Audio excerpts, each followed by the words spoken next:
try to narrate this process for everybody. Flipping a bed right now. This was once,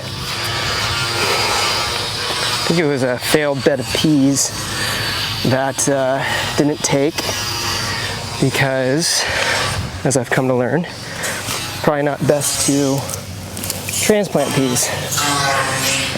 Much better to direct sow them, which means plant the seed in the ground and allow it to germinate and grow without the need of assistance in a greenhouse or anything like that. Meaning you don't need to grow it inside a controlled environment for it to start to take root. So yeah, we're gonna replace it with some salad greens. It's kind of been the cash crop here as of late. First thing I like doing when I flip a bed is obviously weeding it and getting it a bit clean. And then I take a little bit of this all-purpose natural fertilizer. It's got bone meal, alfalfa meal, which is basically just ground up minerals from those products. I do a little top dressing of this. Go about a cup or so a bed.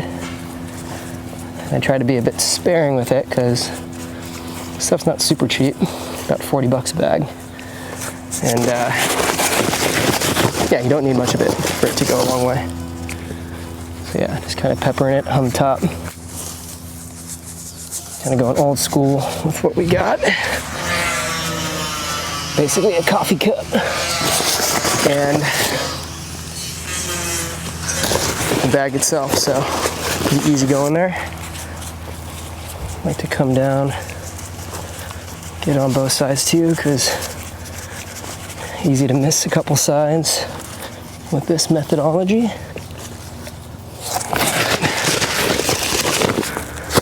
Once that's taken care of, and again, I like picking up weeds as I see them because these things will take, if they have any sort of root in it and that root gets a little water, that stuff's gonna take, like this stuff right here. So picking some of this up as I go. But yeah, next up is a little bit of our compost, which you saw me shovel into this bucket. This is dairy compost from a dairy farm out in San Pasquale. And it's kind of heavy, as you can tell. I just like to go about 2 buckets a bed. So it's got that nice dark sheen to it. Yo, Rick, what's up? That was one of our CSA customers picking up their box for the week and dropping off a check too for a birthday party that they're hosting here in about 2 weeks. So, always be farming, always be selling, always be building relationships with the people that come and support you. That is what we're all about here. And always be composting, as you guys are seeing us do here.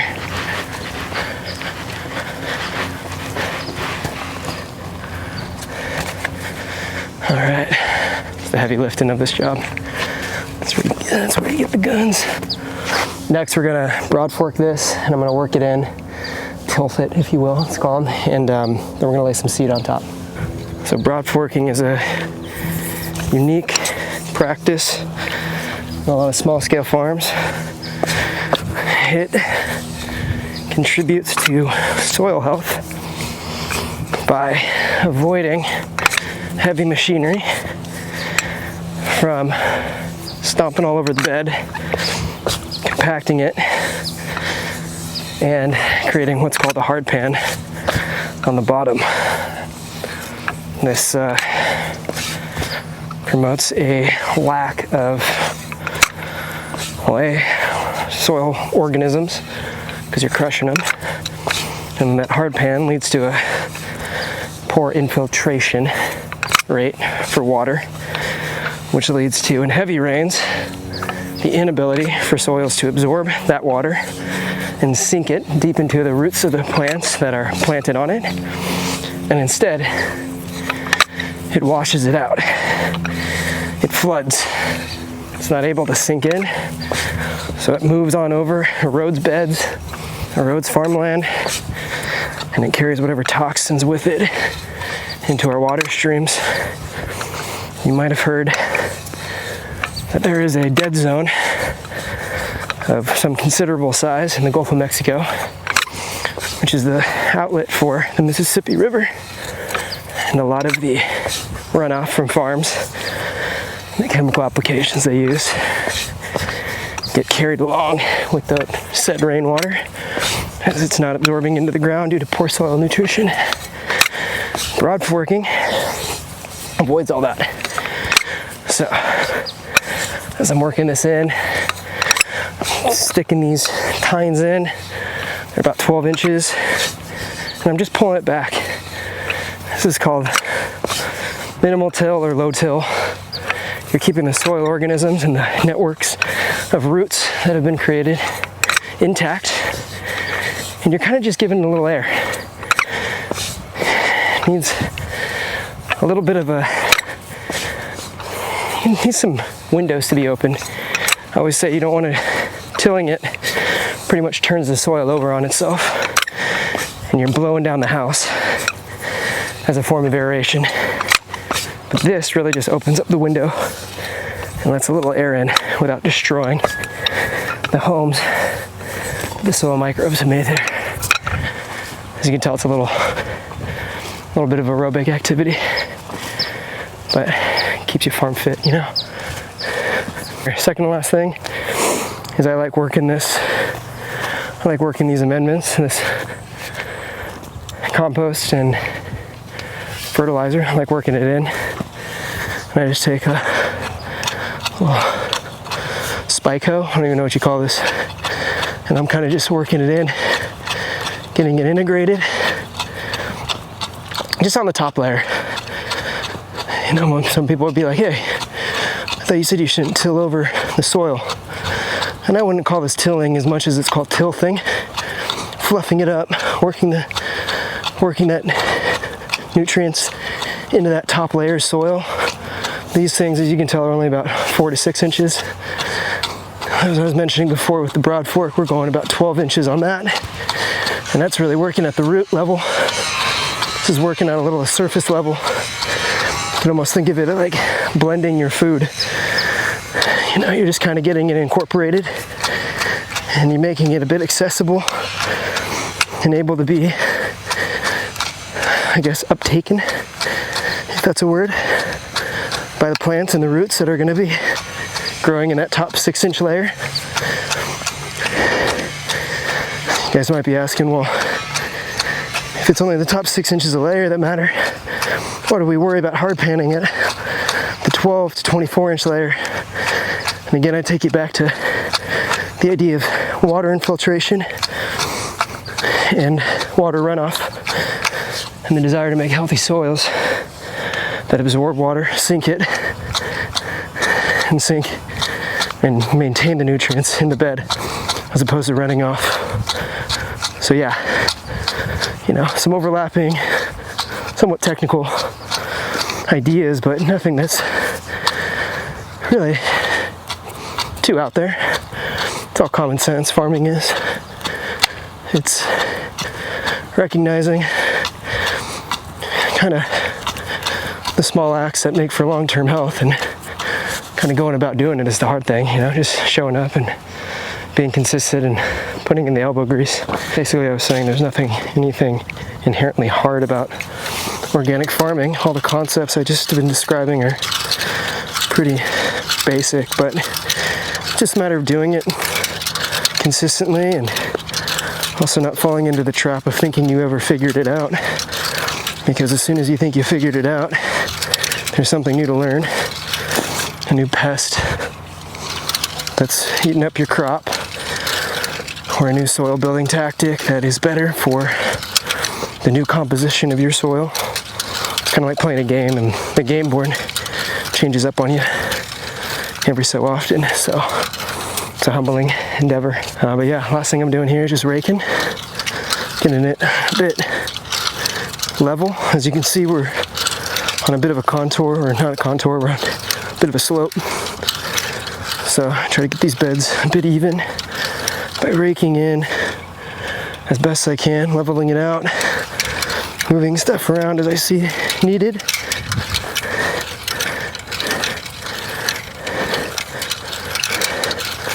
I'm getting it all purdy like. That's a new bed. Planting wise, if I got battery for it, I'll try to show you what we got in store, but I'm gonna probably run that broad fork back through, give it some furrows, broadcast some lettuce seed in there, and then water it. All right, so this is that broad fork approach I take. Furrows give a little bit of a bedding for the seed that we plant in them.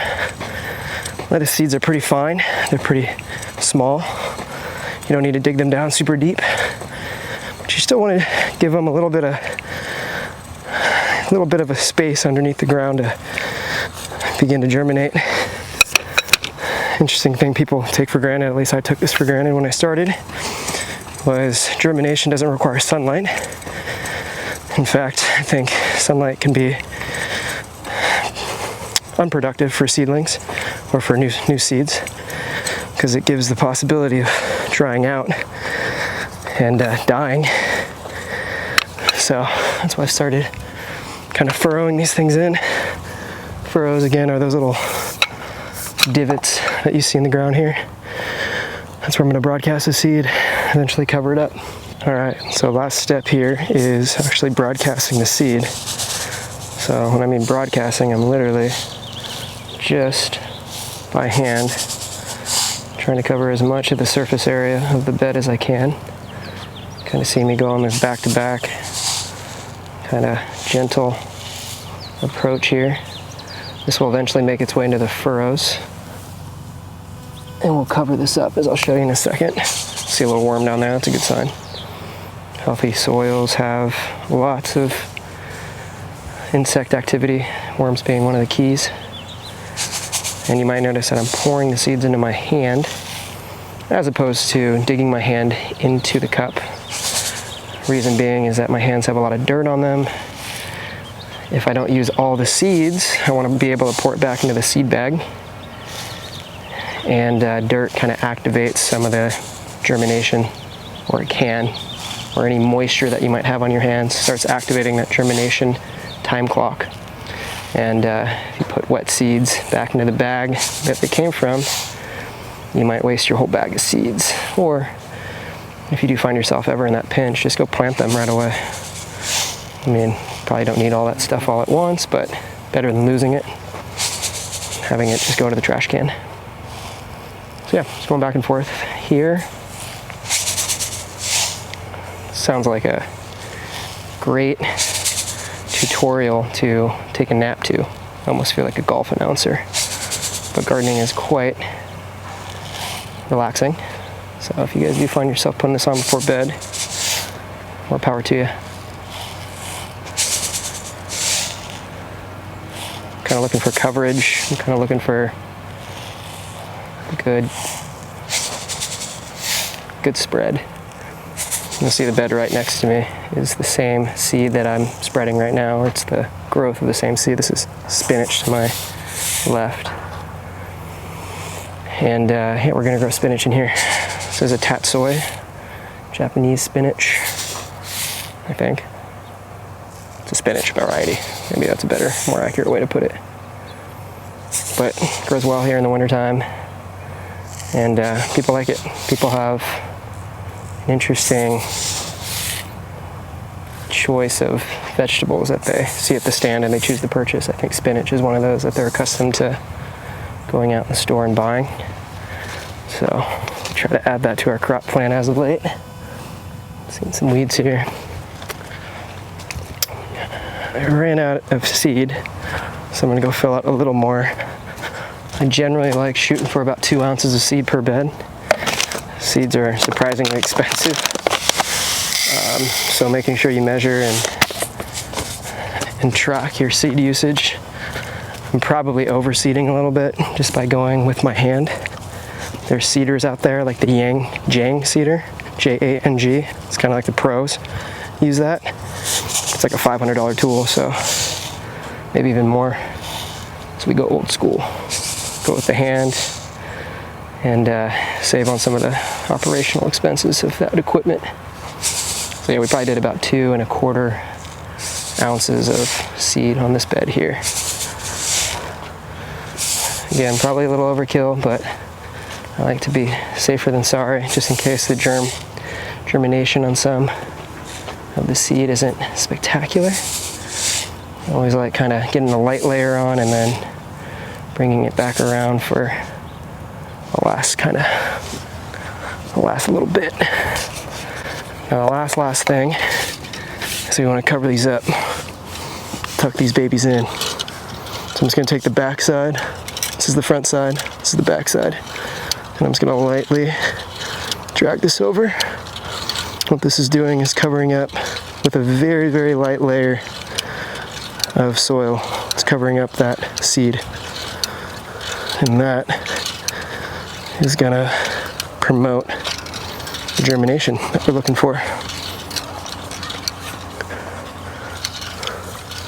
Kind of see that all coming together here. It'll be really light because these seeds are pretty delicate themselves. You don't want to jam your rake into it, risk the potential of seeds moving all around and out of their furrows. Now that Jang seeder that I mentioned kind of does all of this at once. So it creates the furrow, it drops the seed, and it covers the seed all in one go. So on large scale farms of any acreage, and we're on 1/10 of an acre here, I would say that Jang seeder makes a lot of sense.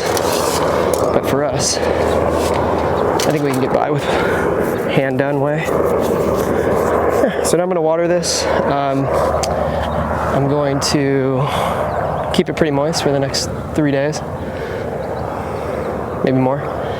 And yeah, we should see a good little germination come out of this, and hopefully it looks like this bed here